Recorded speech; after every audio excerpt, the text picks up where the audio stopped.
ladies and gentlemen, it's Coach Dave Richman. Welcome to the show. Did you get some good minutes at NDSCS? Yeah, good minutes of going to get the water bottle and then bringing it to the guys that got the minutes. Yeah. Your all-time NDSU starting five, or who would those five starters This be? is such a podcast, like water cooler oh man, like I'm not doing it. I'm not. I'm gonna play politician here. People can go get an NIL deal and just leave for money in college. So what are your thoughts on that?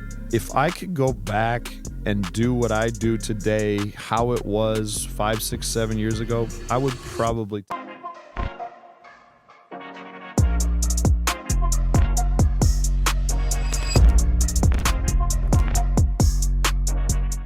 All right, Scheels is helping us give away a $100 gift card. Go to our Instagram. You'll see pictures of me and Aiden holding this gift card sign. All you have to do is subscribe, like, and leave a comment on that Instagram post, and you'll be entered. We're doing 4 giveaways, 4 weeks, and $100 gift cards each week. So make sure you get entered. Seriously, go watch every single episode in August and get entered to this giveaway.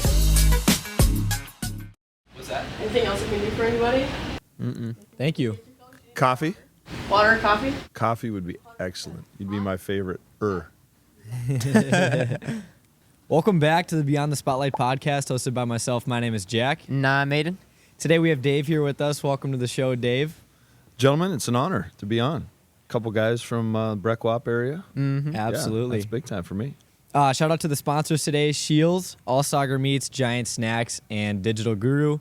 Don't forget, this is the last week to win a $100 gift card from Scheels, so make sure to go to our Instagram to see how to be entered for that. But yeah, without further ado, our guest today is the head coach of the NDSU men's basketball team. He's led the Bison program for over a decade, winning conference championships and developing athletes on and off the court. Ladies and gentlemen, it's Coach Dave Richman. Welcome to the show. I've been called a lot of things worse than coach, too. So you guys just fire away for this next little segment. That's perfect. Yeah, this is going to be a tough interview, Dave. Yeah. We're going to grill you today. Those are all-known highlights. Now let's get The beyond first the thing spotlight. is I'm going to interview you guys. All right. And, Okay. And I have to get something straight. You're a guy behind the scenes, and then you. Why do we waste sandals and wear socks with sandals? On my socks right here? Yeah. Like, you can't. It's like sandals were made to wear, let the dogs bark, and just let your feet. Oh, man, that's a good question. Are those considered sandals? Or are they like a mixture of? Those are Birks behind the scenes right here. Oh, yeah, he's you're repping them referring too. to those too. And then my daughters do it. Everybody does. Our guys do it. They're And I'm just more comfortable that way. You're wrong. You don't think so? Wrong. You gotta let them bark. Okay. All right, give me a little break on the morning because it's a little chilly. I'm not an excuses guy. Well, fair enough. I guess I'll take that advice with me as I go. So where'd you grow up, and what was your childhood like? Yeah, so my father was a college football coach growing up. So not like a military, but like a military. We bounced around quite a bit. You know, it was my mom, dad, and I, and then sister, and we lived in Ada, Minnesota. We lived in Moorhead. Believe it or not, my dad was a football coach at UND for 3 years. Really? I don't know if I'm allowed to say that out loud, Yeah. but I was a preschool, kindergarten, first grade. I was in Grand Forks, Kelly Cougar up there. And then my dad got the head job, the junior college football job at WAP Science, North Dakota State College of Science.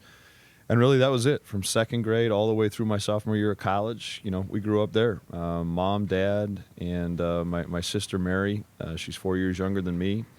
And like you go, Dave. Look at this, I told you.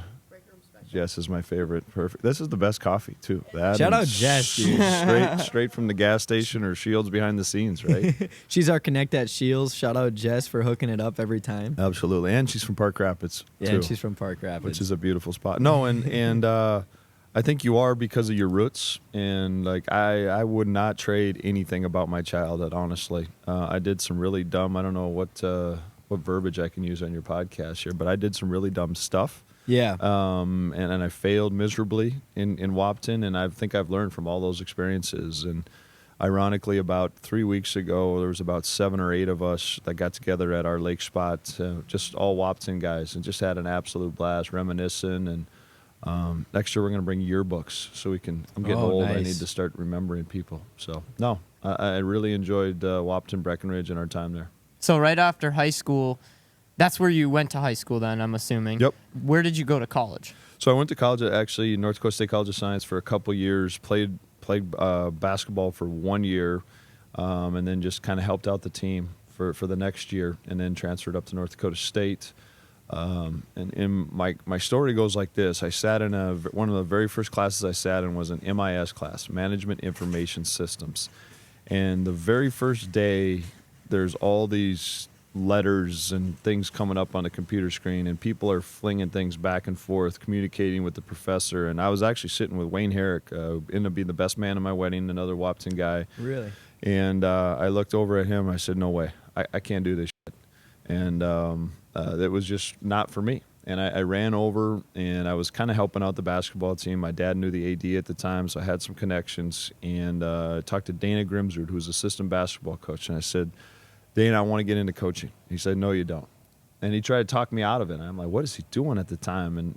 Or what is he doing? And at the time, I didn't get it. And now I do. You know, he was trying to make sure that I fully understood. And the rest is history. As you can tell with the coffee and the shake in my foot, like I got some ADD, ADHD, I think. And behind the desk is not for me. And I really, and people talk about all the craziness that's going on, in our profession. And are there some things that have gone off the guardrails? Absolutely. But I wouldn't change anything. I really wouldn't. The experiences, the journey, the pilgrimage, all the things, to be doing what I, love to do at my alma mater, my wife's alma mater, 45 minutes from where I grew up, an hour and a half from where she grew up, raising kids in this community. Yeah, it's been a special journey. So, did you get some good minutes at NDSCS?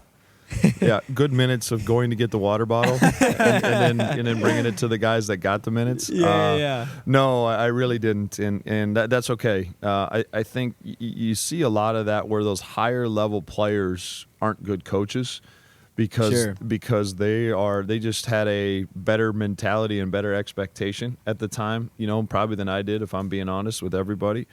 But I think now I have a better perspective of meeting people maybe where they're at, but then challenging them forward. But Sure. No, Jeremy Cox was our coach. He was a grinder. He really grinded up. We only had 9-10 guys by the end of my freshman year. But you remember the name Sean Marion? Yeah, it sounds familiar. Yeah, exactly. You guys are young. Sean Marion played for the long time for Phoenix Suns. And anyways, his junior college team, Vincennes, came to Wapton, and we took them to overtime and almost beat them to go to the national tournament. But we had a great team. There wasn't many of us, but we were tough and together, kind of the identity of what I want our programs to be about, and learned a lot there. And then, just for various reasons, just, hung up the shoes and just started getting into helping, and rest is history. So you were lucky that you found kind of what you wanted to do right away. Like right off the bat, you found once you went to NDSU that, hey, I want to do coaching. And then from there on out, you've been coaching. Yeah, but the irony is I didn't want to coach. And I mean that my father was a college football coach, like I mentioned, and he was out the door at 5 a.m. in the fall and back at 9, 10 o'clock just with fall camp and throughout the season. And then then there was a little window, and then the back half of winter after Christmas, he was recruiting a lot. So he was gone Sundays to Thursdays in the cities recruiting, and I didn't necessarily want that lifestyle. But then I started to step back, and I just think it was who I am too. And as much as my father might have been gone, I don't think my sister or I would change anything. That's literally how we learned life and the principles of watching him and my mother work. And I talk a lot about my father, who college football coach and athletic director, and ended up being the president at North Dakota State College of Science. But I think coaching is so much of counseling. Like the stories are, I would say maybe 5% of what I do is X's and O's. The other 90 to 95% is communication, relationships, counseling with our guys.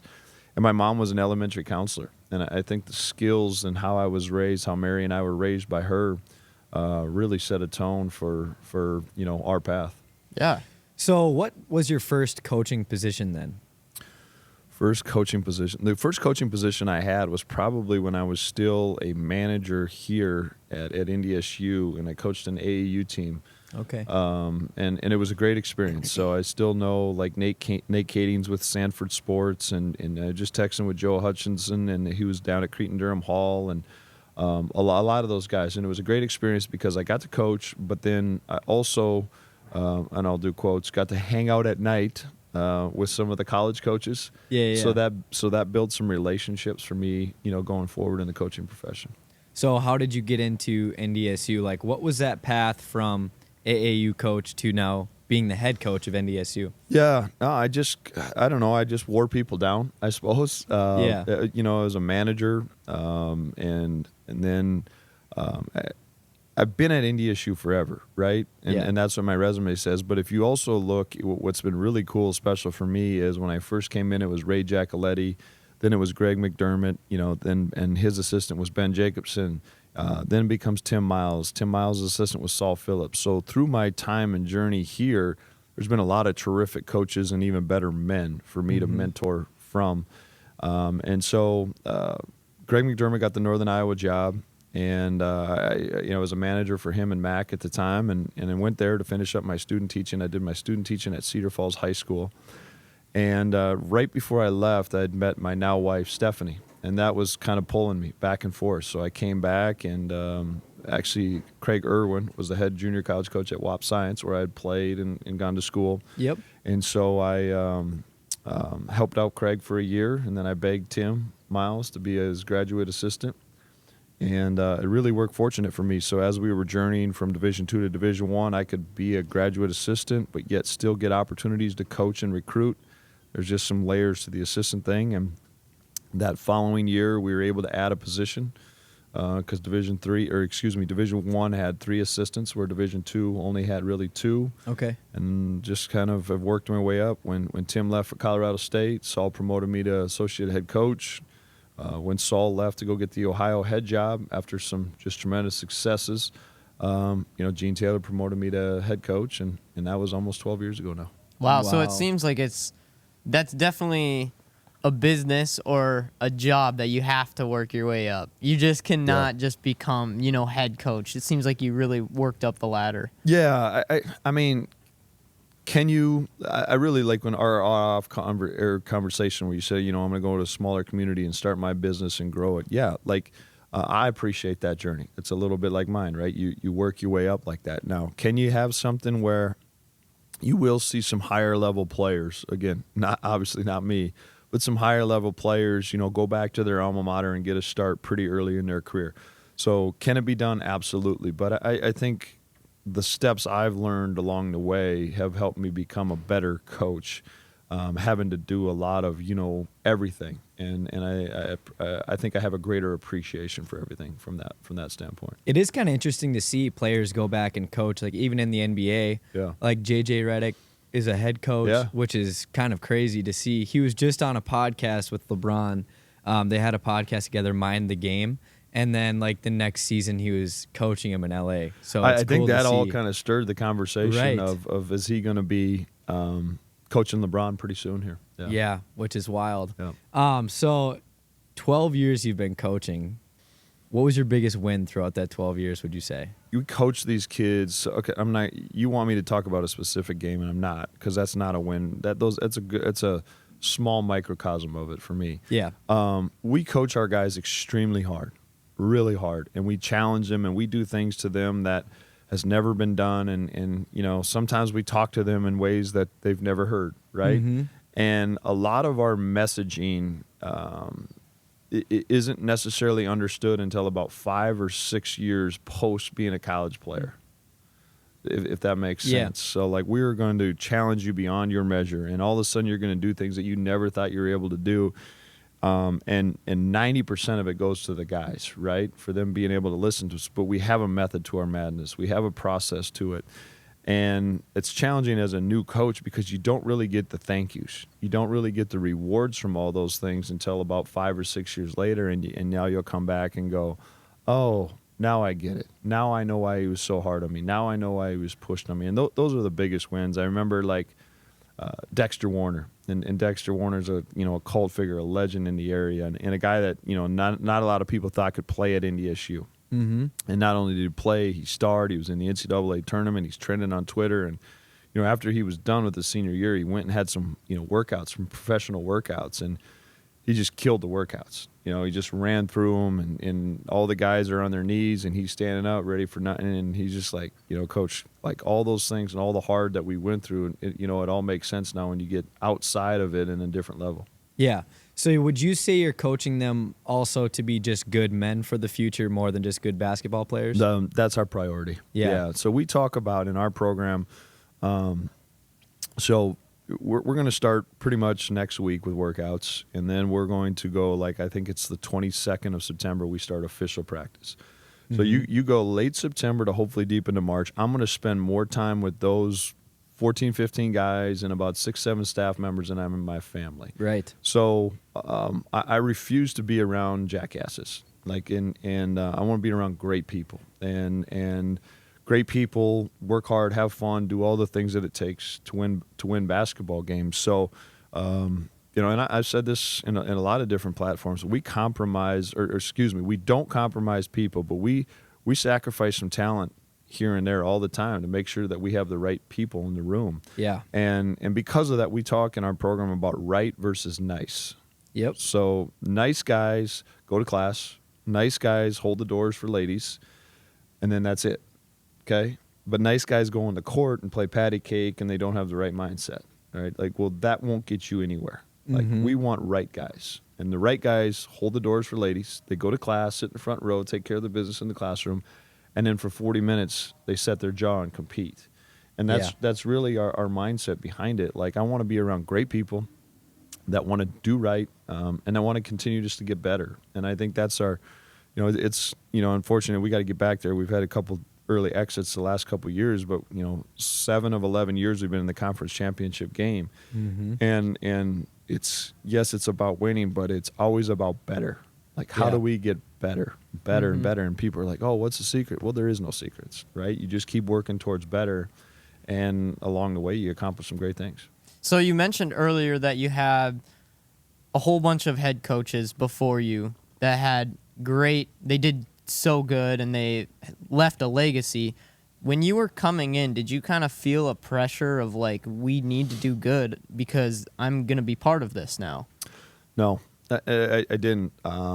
Faith has become a big piece of who I am and a big part of my life. And the work gives me a belief, and a confidence, not an arrogance, but a belief and a confidence. And I would say faith gives me the courage to, to go forward. And what we do. To me, stress is, moving. Stress is a severe illness. Stress is a death in the family. That's stress. I sit here with conviction, with courage. What I do is a privilege. Yeah. Right. If that makes sense. And pressure is a privilege. And yeah, we got to win games. We got to graduate people. We got to keep them out of the headlines in the newspaper for the wrong reasons. But that's all a privilege for me, is to be able to do these things and impact. And the moment it's a stress, the moment it's I'm coaching for my life, or I'm coaching for whatever, I need to find something else to do, because I really enjoy we're here at 7 a.m., doing podcasts, talking this, and I got coffee.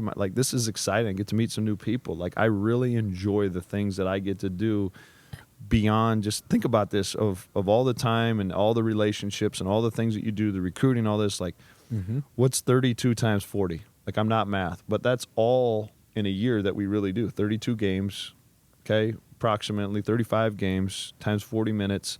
That's a microcosm of a year, right? Yeah. And it's all the other things that go into it. So you have these 18-year-olds, and then you have the 23-year-olds. Do you see a large difference, or 22, 23-year-olds? Do you see a large difference in the person that they become? Or for example, you get a fresh guy coming from high school that's 18 years old, and then a guy who transfers who's 22. Do you see a large difference in those two guys?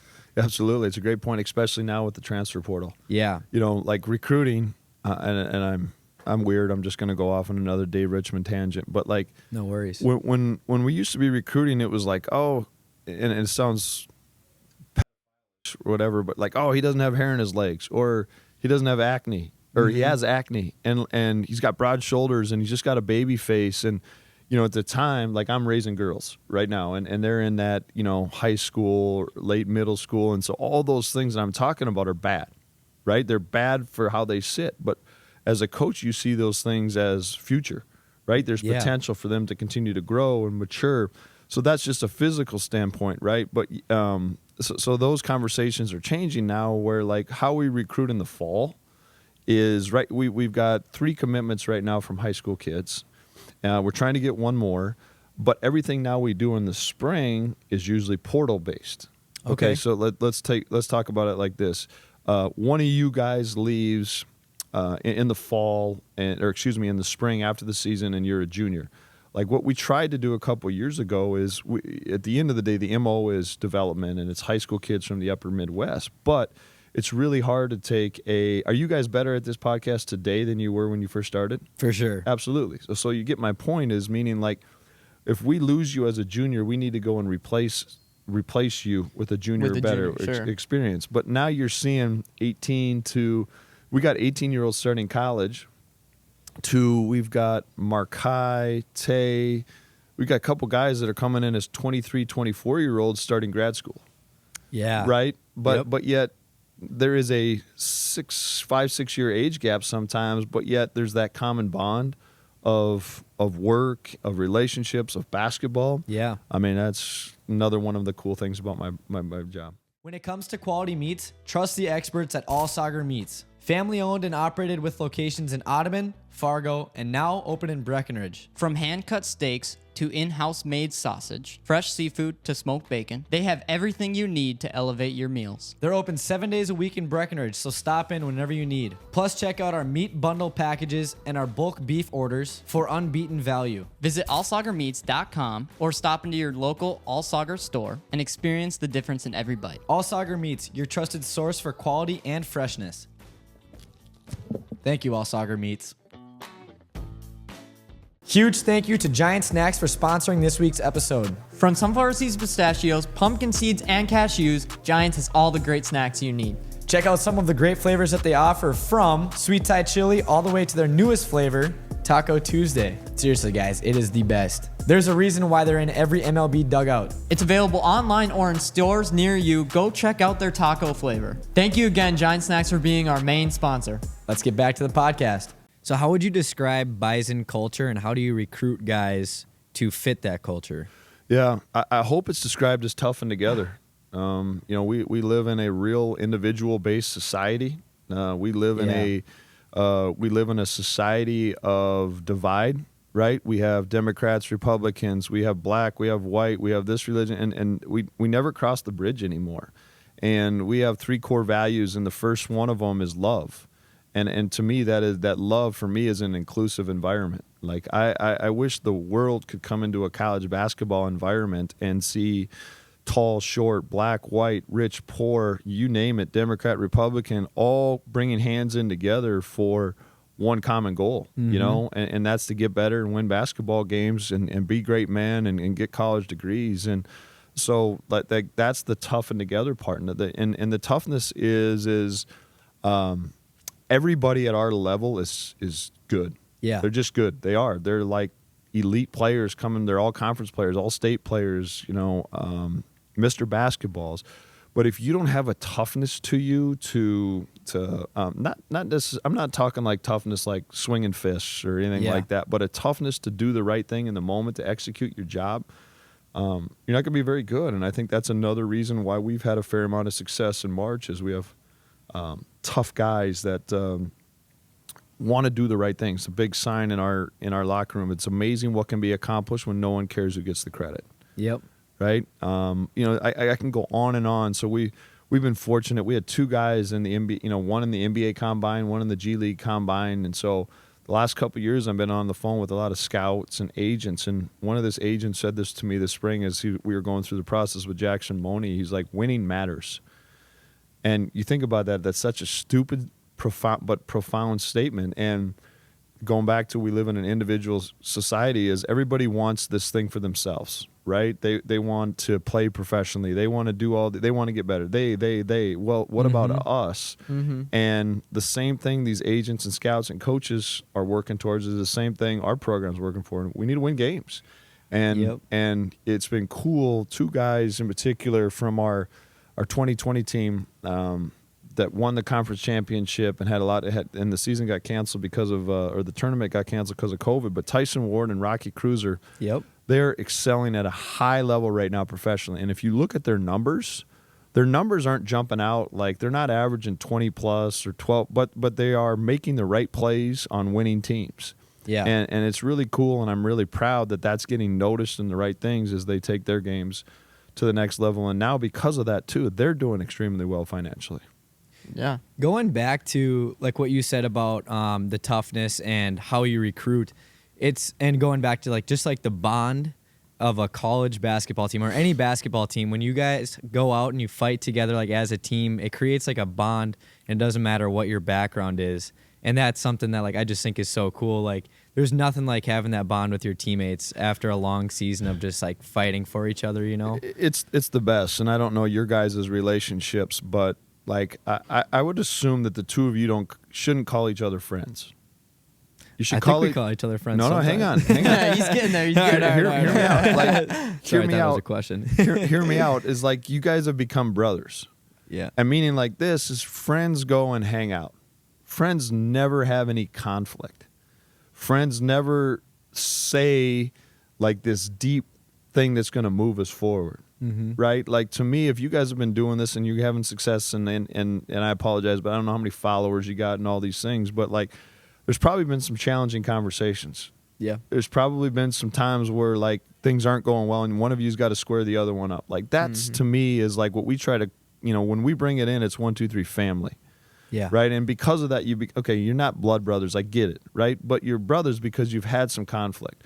Friends sit around, and I have good friends. Don't get me wrong. You drink a couple beers, you hang out, play a little golf. Right. It's great.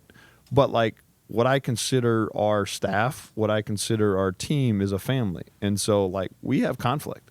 There's a lot of staff meetings. Our staff is coming right at me, challenging me. Yeah. And that's the only way you get better. And that to me is the difference between a friend and a brother. And nothing against a friend, right? But I just think there's different layers of success and moving things forward. I love this topic, and I'm going to ask you a question about it. So when you talk about like brotherhood and like family with this, what are your thoughts on, because this is new to all sports, but NIL deals, and then also, is it the transfer portal? Is that what it is, where you can go to other colleges? Yeah. What are your thoughts on that? Because I feel like when you think of a sport, especially in college, it's like a team that you're with for 4 years, and you're creating this brotherhood. But now people can go get an NIL deal and just leave for money in college. So what are your thoughts on that? So get ready, right? You're starting a construction business. Right, and you have it in your mind how you want it to go, how you think it's going to go. Okay, well, what did Tyson say? Everybody's got a plan until they get punched in the face. So I know it's a basketball term, but what's your pivot? How do you embrace things? And I'm a transparent guy. Like, if I could go back and do what I do today, how it was 5, 6, 7 years ago, I would probably take that compared to what's actually going on today. Yeah. But if you've heard me throughout this thing, I love what I do. I love who I get to do it with. And so there's some things that Dave Richman does, Coach Richman does, that are different for me, that are challenging for me, that I've had to pivot and embrace. And I've used the term dinosaurs became extinct for a reason, right? They didn't adapt. And I'm going to become extinct if I don't adapt through these challenging times. And so I do think some of the amateurism model that we were going through was a little archaic. The NCAA and a lot of people are profiting off the backs of a lot of, successes or whatever by, so to move it forward and have player compensation, yeah, I'm excited about some of those things, especially for the guys. Are there some challenges with it, to your point, where now they're just chasing money, and there's some big money out there, but I still think that's short term. And I still want to make sure that what we've made the decision is, as long as you're with us, whether that is for a year or 4 years or 5 years, we're going to serve and impact you. and serve and impact you and develop life skills through the game of basketball, through college, because you are going to go forward. And money is important, but it's not the end all to be all. And I've become a big Brothers Osborne fan. You guys listen to those guys at all? He talks about you can't take a U-Haul to your funeral, right? And so, listen, we're all trying to make more money. That's just the reality. Nobody's kidding anybody. But the skills that it takes to have relationships and to make that money are way more important to me. So when you talk about the game of basketball now, I feel like it's changed, maybe even since you've been coaching, and you talk about toughness. Would you say that there's like more finesse in the game now and more, some would say like foul baiting, like all that kind of stuff than there was? Yeah, the game has really changed. It has. I think the individual player has become significantly better. Meaning like you see a lot of guys that have workout guys, and they work on a lot of their individual skills. I don't hesitate in saying this. I think the team concepts of the game at a lot of levels has waned because of that. I think some of the fundamentals, have waned because of that. I think that's part of our successes is we're going to stick to some of the fundamentals of, I call it blocking and tackling, like we're passing and catching.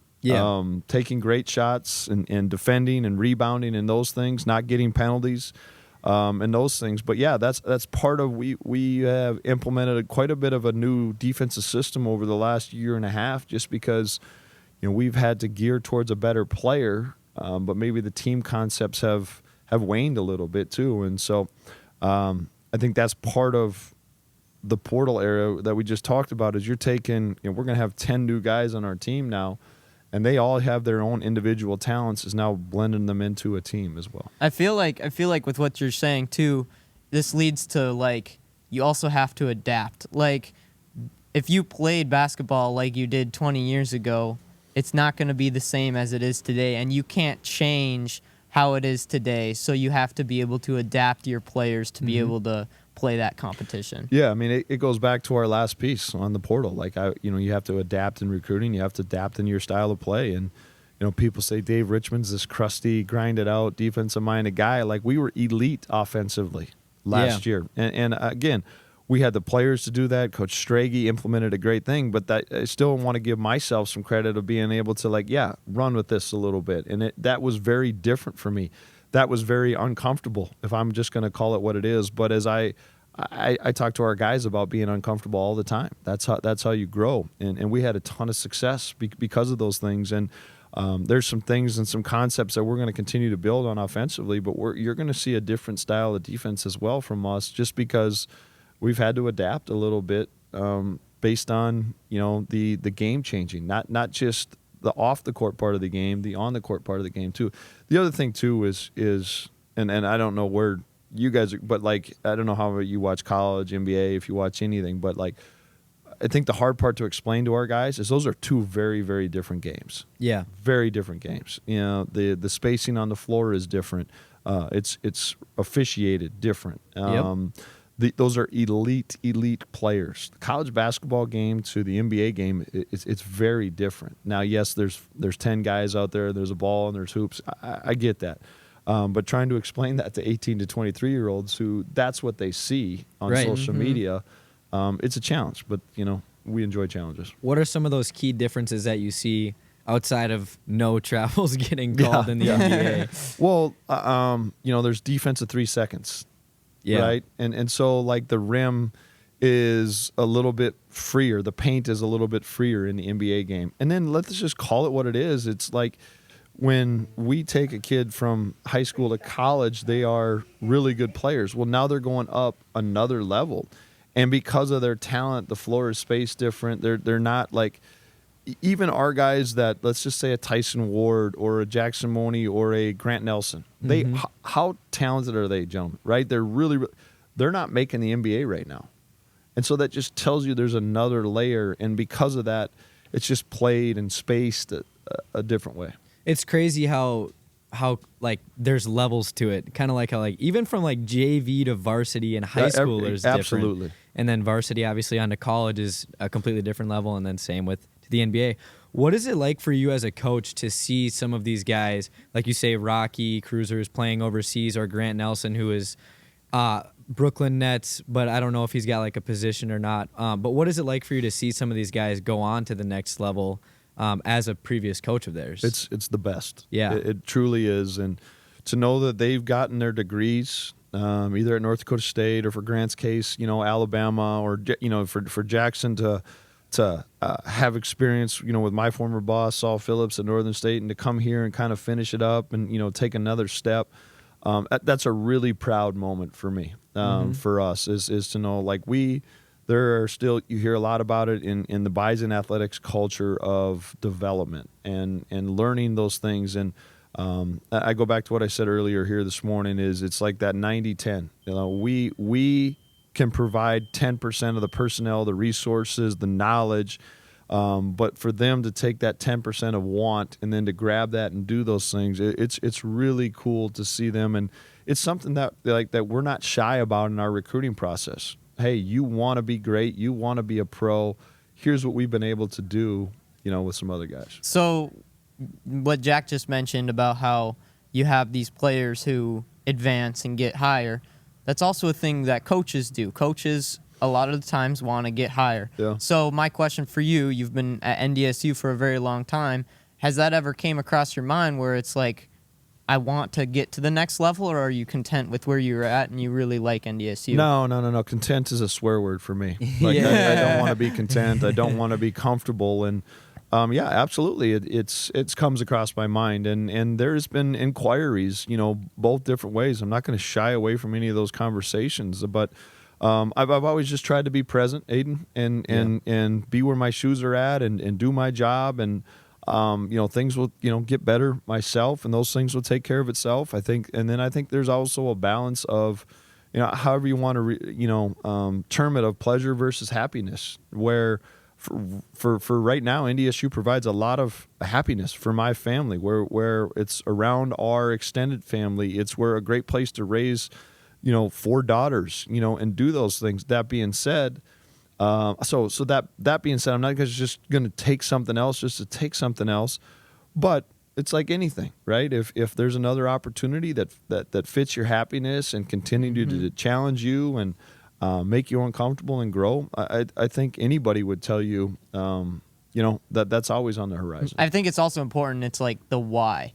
Just because you get offered a position and it makes more money, if that's your why, that's probably not the best thing. But if this is where your family is, this is where you find your happiness, it doesn't matter what someone will offer you. You're happy, like for me, let's just say downtown New York, downtown Chicago, like, I'd probably be fine. But I'm not going to take a family of 5 girls and just dump them down here after living in Fargo, West Fargo, North Dakota their entire life. That's probably not a healthy environment for my family, and that's where coaching is a very selfish profession. There's a lot of sacrifice from family, but yet at the very end of the day, it's still about family for me, and those decisions will always be based on the whole thing.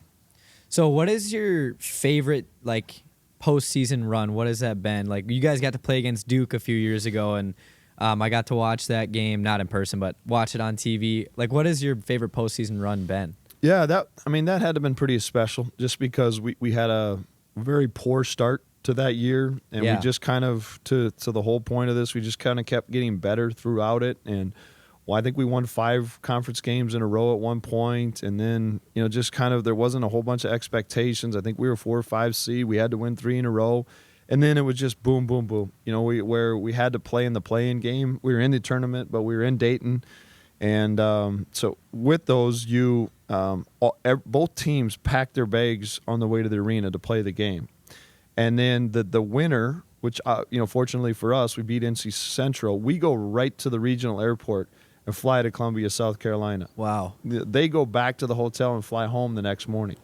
So we win that game, go to the airport. We land in Columbia, South Carolina at like 2-3 in the morning. Get up, whatever time the next day, have a little shoot around, and Saturday afternoon we're playing Duke on CBS on national television. And by Sunday afternoon, I'm sitting on my couch, and it was just, a whirlwind. And, the 2014 team was really special. I mean, it was a talented group that had stuck together. Won a big game in the NCAA tournament when we beat Oklahoma, and probably a major reason why I'm the head coach here, and that created that opportunity for Saul to go to Ohio. 2009 was really special. That's when we redshirted all those guys, and they had one opportunity to go to the NCAA tournament, and they did. That was a big year. And I think the one that still bothers me the most was 2020. We were damn good. We won 25, 26 games. We won the conference championship by like 30-some.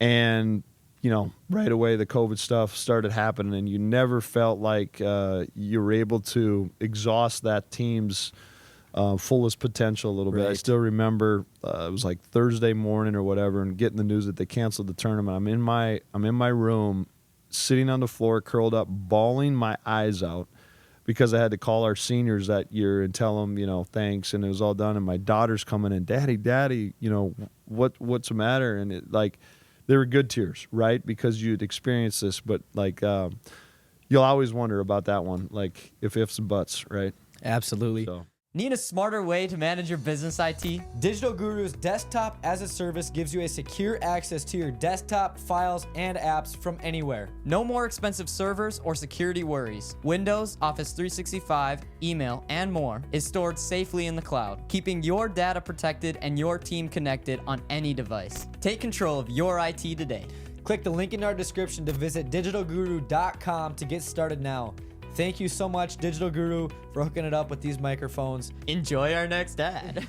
So what does this season look like for you? Are you feeling optimistic about the guys coming in this year? Well, I know this, going back to what we've talked about, is we've got the right guys, and it's just been a blast to get to know them. They're a really, really fun group. I'm really proud of our plan. Yeah. In the recruiting. We actually call it selection, as we're bringing in people, because our staff did a tremendous job of vetting the right people, and they've certainly gotten some talent. I'm very excited about this group. I know there's going to be some bumps and challenges, especially early as we're creating our own identity.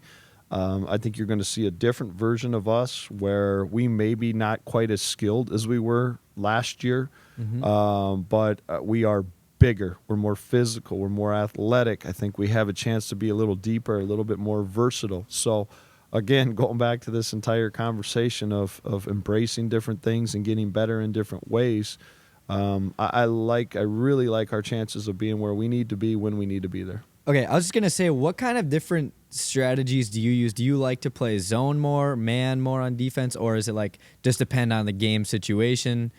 Do you have different, obviously, game styles for each different team that you're playing against, or what does that look like for you? So yeah, there's a myriad of different layers to that. Like we go in, like we what did Vince Lombardi talked about? Sweep left, sweep right.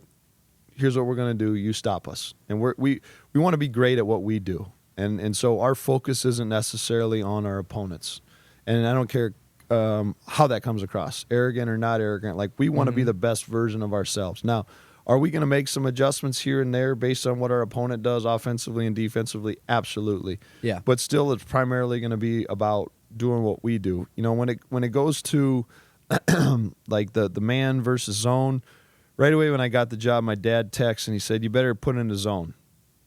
And he doesn't know anything about basketball. He's a football coach. Yeah. And he said, just put it in your back pocket. So do we have a zone? We have a zone. But I can literally, between your hands and toes, my hands and toes, can kind of, in 11 years, can kind of probably count on how many times we've played zone. And I like accountability. I like a discipline of knowing, like, your job, Aiden, Jack, your job here.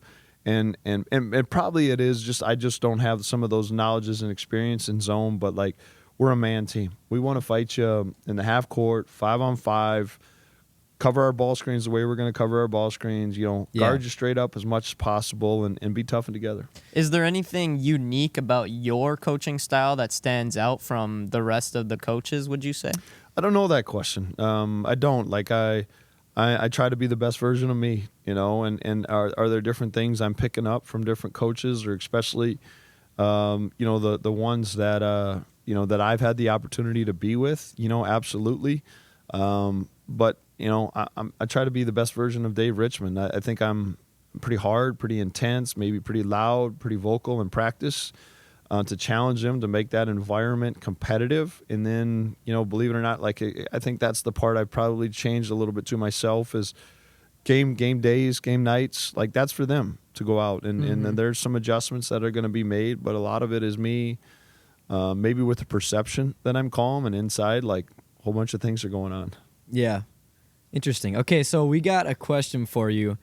If you had to pick your all-time NDSU starting five, so any of the players from any era that you've been coaching there, what would those five starters be, or who would those five starters be? This is such a podcast, like water cooler oh man, like Yeah. I'm not doing it. I'm not. I'm gonna play politician here. There's just, I could go so many ways of just like in my head right away when you ask that, I can come up with names really quick. But I just don't. It's like, who's your favorite kid? Yeah. Being selective. Yeah.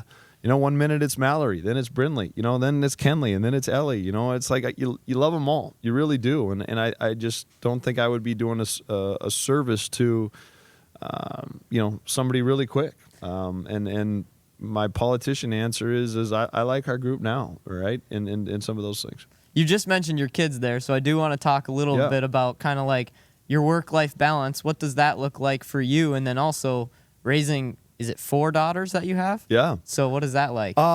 It's great. It's wonderful. And I'm very appreciative of them. My wife, Stephanie, is from Herman, Minnesota, and got her pharmacy degree at North Dakota State. And this is, where we met. Actually, it used to be Reeves. Now it's Labby's up north. And, of course, she pursued me. And, the rest is history. But it's great. Like, they are there's plenty of challenges for them. I think there's plenty of sacrifices for them because of who their dad is and all those things. But they really hopefully they see me do something that I love, and they see me work hard at something I love, and they can do those things. And they mean everything to me. It's always family. I think the hard part about it is it doesn't seem like that because you're gone and you're sacrificing those things. But I try to make, yesterday, got up, get a workout in, go watch Mal play 7 holes of golf, and then go to a golf event.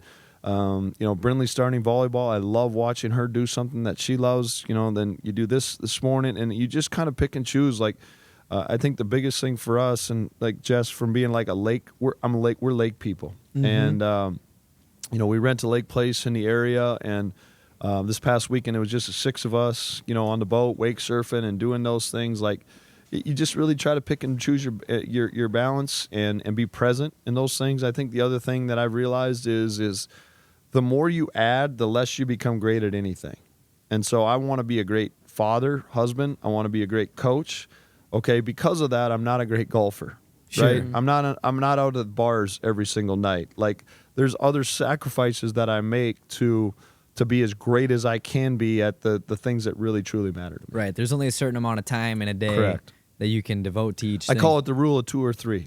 Choose 2 or 3 things you want to be great at, and then be great at those things. The more layers you add to that, Yeah. right? The more difficult More it'll be. difficult it Yeah. will be. So, okay, I want to go back. Okay, maybe not your starting 5, but is there... You're relentless No, on this. I like You're it. going to like this. You're going to like this. Classic cowboy Hold here. on. You're going to like this. Is there one guy that maybe surprised you, not from a skill aspect, but one guy who really stood out as being just like, he would do anything for his brothers. He's just like the best team player. Somebody who stuck out to you in that way. All right. Just because you just back me in a corner here. I'll talk about 2 guys. All right. My very first year of coaching, our point guard was Lawrence Alexander.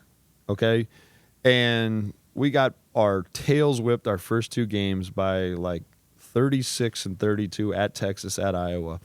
And we went on and won 23 games. We went back to the NCAA tournament, and we had a chance to beat Gonzaga in the NCAA tournament. And if we're all being honest, when you go from being an assistant to a head coach, you think you know what it's about, right? But they talk about that gap of 6 inches to 12 inches between the assistant chair to the head coaching chair. It's a big jump. Yeah. Well, it's truly like you're not prepared. There's nobody can tell you. And for me, the greatest comfort and conviction was Lawrence.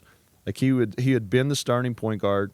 And there was just a security for me. There's a bunch of pictures of me standing there with my arms crossed, looking very confident. And truth be told, I had no idea what's going on. Yeah. But I knew Lawrence had the ball, and I knew Lawrence just had that dog, that mentality, a winner. And because of that, he gave me confidence and belief and security going forward that, hey, I can organize a group enough and give them enough of that scope to do those things. And he's truly, truly special to me, truly special. I remember one time we were in a huddle, call a timeout. I got the clipboard, and I'm thinking I'm going to drop some fancy play. And I look up and I see him, and I'm like, well, let's just give the ball to him. And that's it. That's literally coaching for you. And I think he went out, took the shot, made the shot, and won it. And people probably thought it was just fancy play. No, it was just Lawrence making a play. I think the other one too, and again, I love them all. I've explained Lawrence. Now I'll explain Jared Samuelson. Jared Samuelson was a true walk-on from Gretna, Nebraska. Jared walks like a duck. Is not the most athletic guy in the world by any means, and came here and bought into everything you want it to be about. Was so damn tough. One of the stories early, his freshman or sophomore year, a trainer comes in and says, hey, Jared's been practicing with broken ribs for a couple days. We need to give him some time off. I'm like, yeah, it was preseason. It was easy. He comes into my office 30 seconds after the trainer left, shuts the door and starts crying. He's like, I've been practicing for 2 days with this. I can keep going. And that toughness. And because of that, as a true walk-on freshman, Jared made 3 threes in the second half at South Dakota State. We win that game. His sophomore year, he's a starter.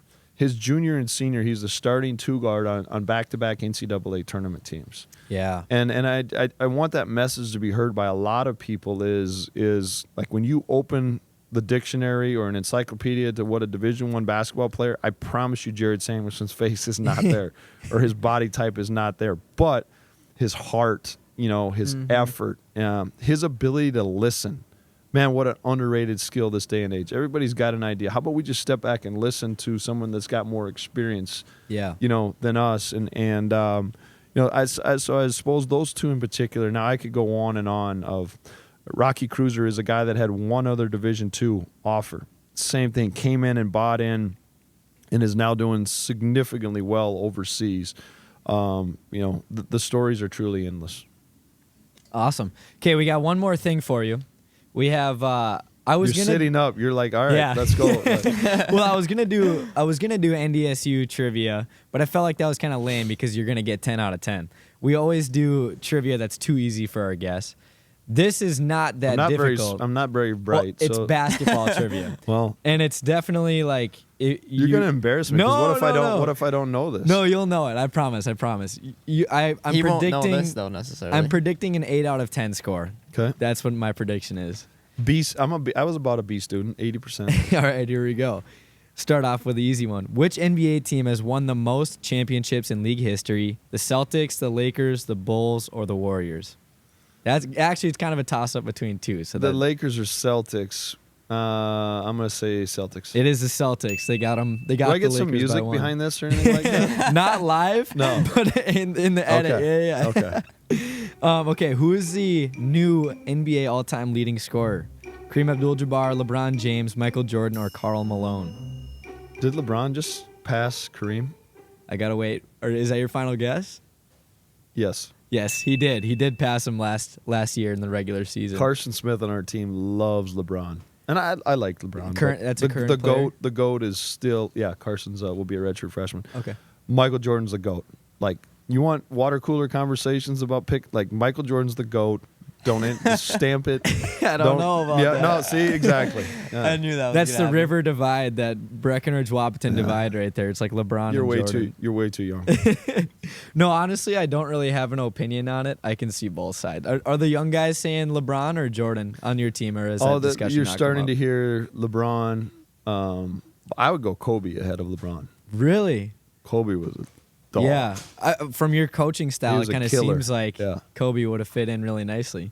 Okay, what school has the most NCAA men's basketball championships? Duke, Kentucky, North Carolina, or UCLA? Duke, Kentucky.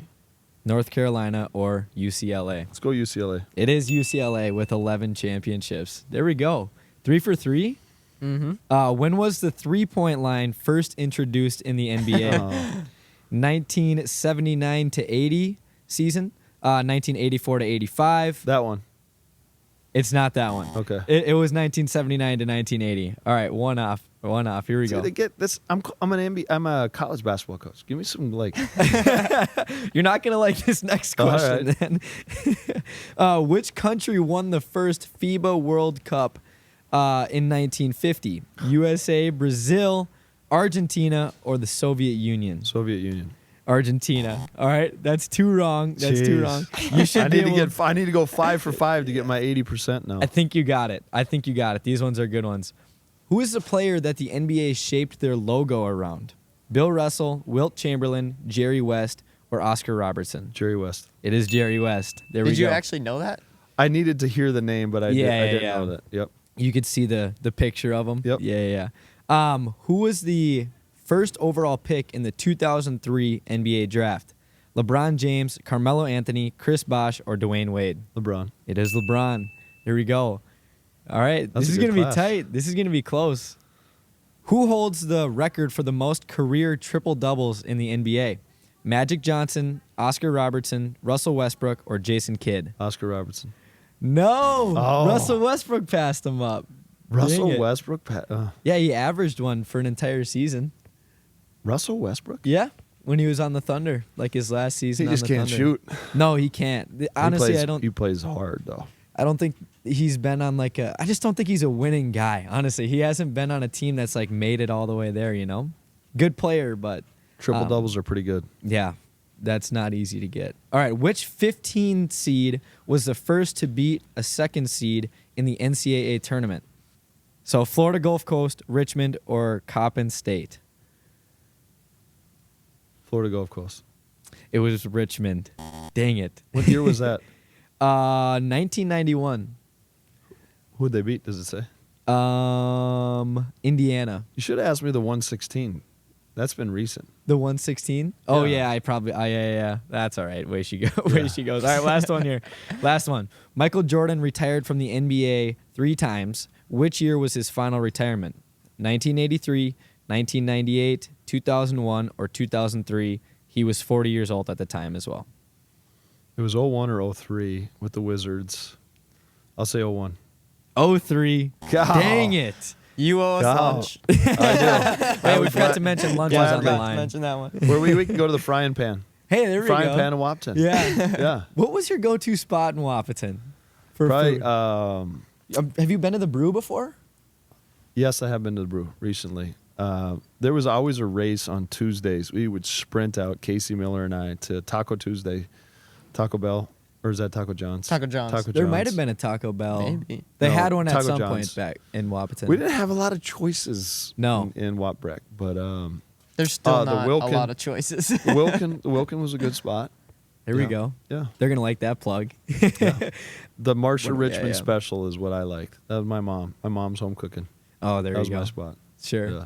Awesome. How do we get up and decide that we're wearing ref jerseys today? Well, to be honest, I was grabbing the ball rack for the back of the set, saw the jerseys, and I had to do it. that was the ref jerseys. That was pretty much the thought like the process refs? there. You're lucky I'm talking to you guys. Yeah. yeah. Have you been thrown out before? Not been thrown out. You got a couple technicals. I've gotten a though? few technicals, and then the last kind of like when you get one, and then the ref puts the whistle back into his mouth, you're like, okay. Yeah. That's the moment right there where you're like, yeah, are you going to go all in, or you're like, do I want to ride this out? Yeah.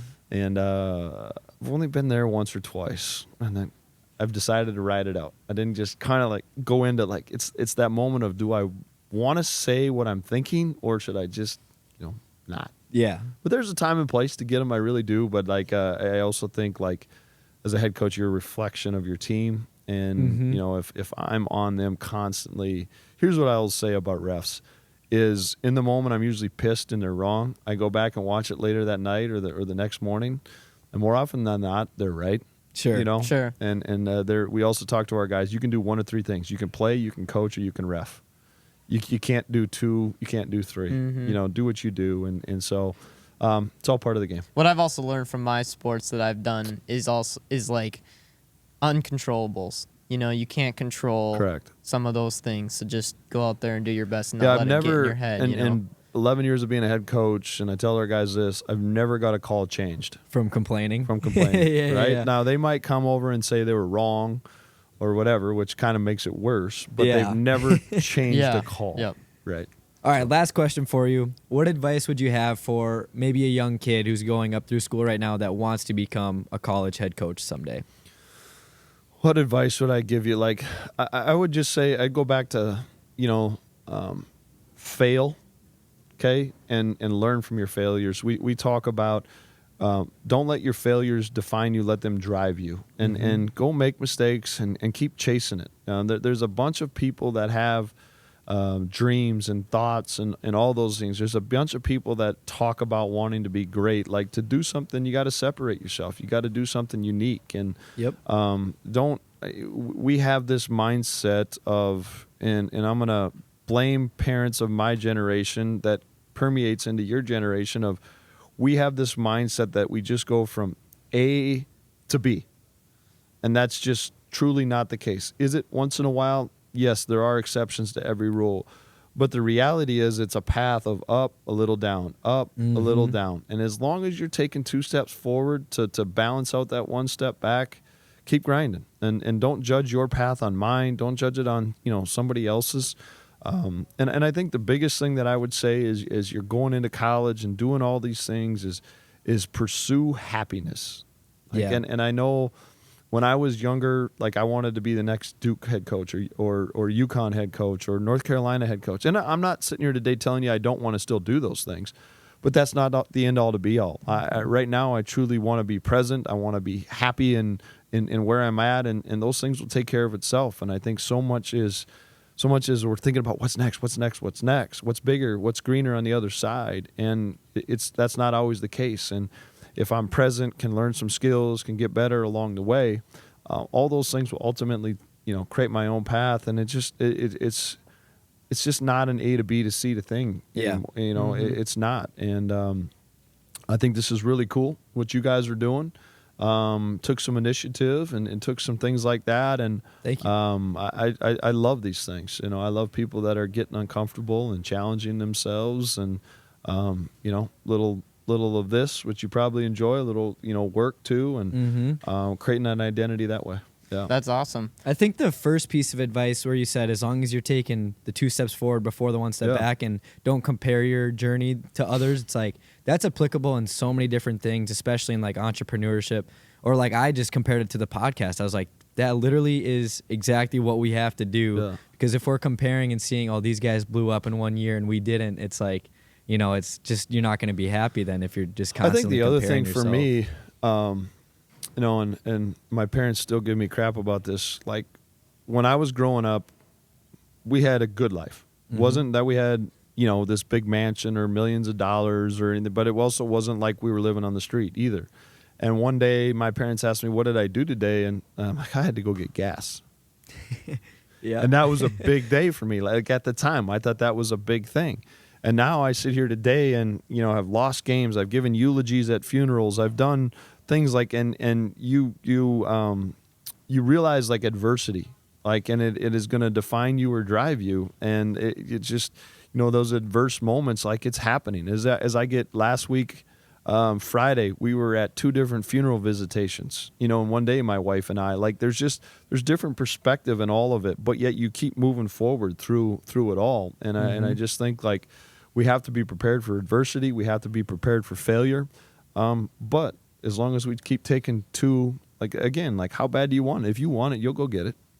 Absolutely. Awesome. Well, we just want to thank you for coming on today. I learned something myself. I really like what I'm going to take away is how you said, like, 3 main things in your life that you want to, I really like that, and I'm going to take that with me. And you're our first coach that we've ever interviewed, and so thank you for coming this morning. And This awesome. has been great. It's great for a lot of reasons, for me to talk about what I love, but to do it for 2 guys that are chasing their things and have some ties to the WAP other side of the river kind of guys. You know, all the like I love yeah. Breckenridge too, and all those guys. A lot of great friends across the river too, and but I appreciate it, gentlemen. I'm happy for you guys. I'm proud of you, and keep chasing your dreams. Awesome. Thank you. One thing we do at the end of our show is I'm going to give you those bag of seeds. We give out a bag of seeds to our guests at the end of every show. Thank you, Giant Snacks. Thank you, Scheels, for allowing us to come and film in here again this morning. There's still a chance to win a $100 gift card. Go to our Instagram to see how to be That entered. looks like more like a license plate than it does a gift card. I know. Yeah. I don't think you can quite swipe this thing. It must be tap to pay. Awesome. Well, hopefully we can see you at a game this year. Yeah. Up at the Shack. No so. hoping. You will. Yeah. We'll make sure we get that arranged. Awesome. You Just should don't wear those jerseys. Yeah, right. He's gonna. Well, you got to be able to point us out in a crowd somehow. Yeah. All right. Thank you, and Thank you guys. Appreciate it. Thank you for watching the Beyond the Spotlight podcast. We'll see you next Monday at 6 p.m. Peace. Peace. There we go. We did it, Dave. We did it.